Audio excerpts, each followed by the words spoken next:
The war had dragged on for 12 long years, and humanity was on the brink. The Dominion, an alien force of relentless efficiency, had swept through Earth's colonies like a plague, leaving destruction in its wake. Commander Jack Reynolds knew the cost of this war better than most.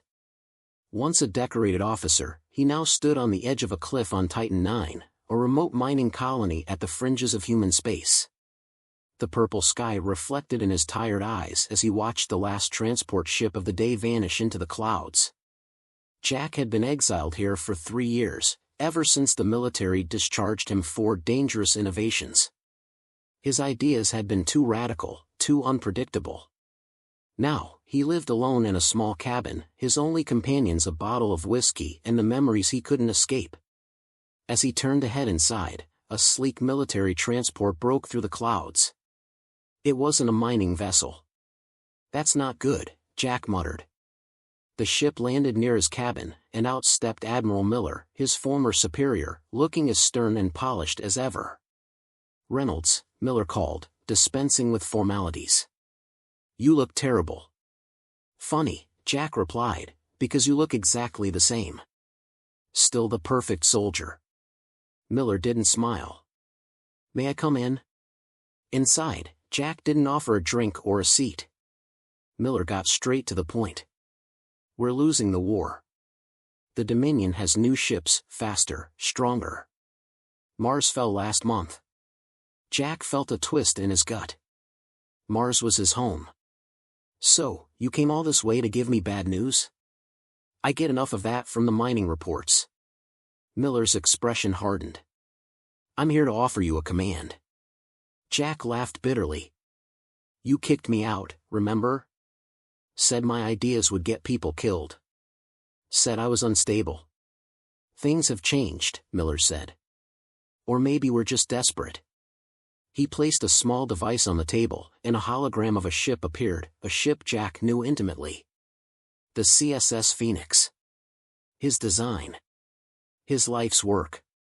A revolutionary warship with advanced stealth and adaptive systems, scrapped by the military for being too dangerous. "The Phoenix was scrapped," Jack said. "I saw the reports." "Officially, yes," Miller admitted. "But 3 months ago, it appeared in a military dock, fully built, systems online. No records. No explanation. It's like a ghost." Jack studied the hologram, his heart racing. "You want me to command a ghost ship?" "I want you to command your ship," Miller corrected. "No one understands it like you do." Jack turned away, staring out the window. "Why should I help you?" "You took everything from me." "Because if we lose this war, there won't be anything left for any of us," Miller said. "And because I know you, Reynolds. You didn't design the Phoenix to sit in a scrapyard." Jack was silent for a long moment. Finally, he said, "I'll need to pick my own crew."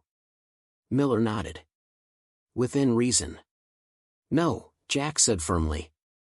"My ship, my crew. No compromises." The Admiral hesitated, then agreed. "Fine. But I want results." The Phoenix was even more impressive in person. Sleek, black, and humming with potential, it felt alive.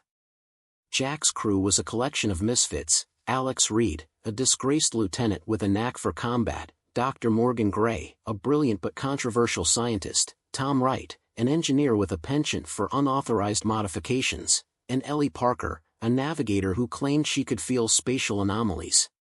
As they familiarized themselves with the ship, strange things began to happen. Systems adapted on their own. Power levels fluctuated unpredictably. Ellie claimed the ship spoke to her, showing her routes through space that shouldn't exist. "It's like she's alive," Ellie said one night, her voice filled with wonder. Jack didn't dismiss the idea. He'd felt it too, a presence, a warmth when he touched the controls. The Phoenix wasn't just a ship, it was something more. Their first mission was a success. The Phoenix outmaneuvered and outgunned 3 Dominion cruisers, saving a besieged colony. But their victory drew unwanted attention. Admiral Miller's superiors demanded they attack a Dominion supply base in the Arcturus system.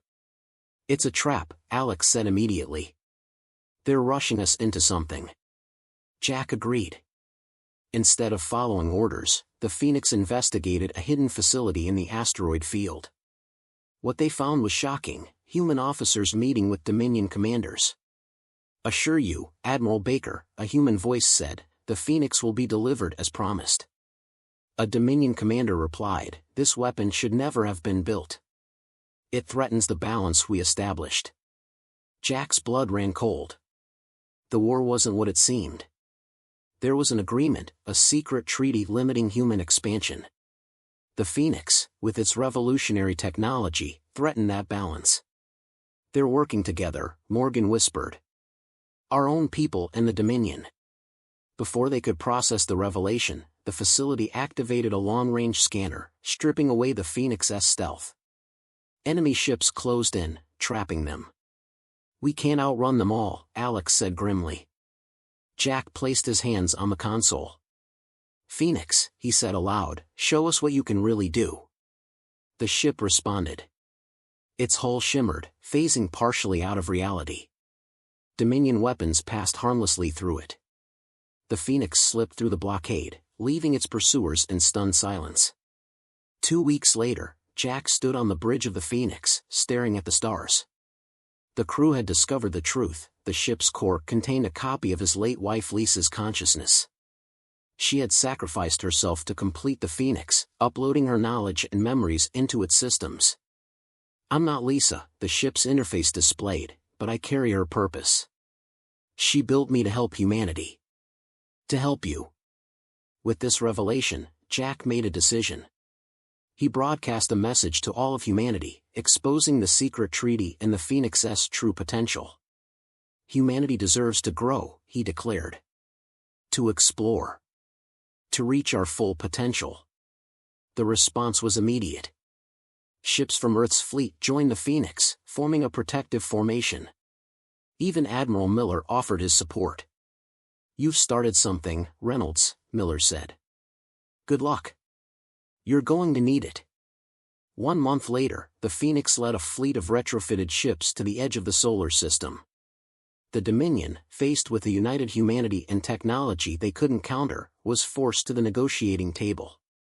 As the fleet moved forward, Jack addressed the ship and the woman whose spirit lived within it. "Let's show them what humanity can really do." The Phoenix, a ship that shouldn't exist, led the way. A ghost made real, turning the page to a new chapter for all of humanity.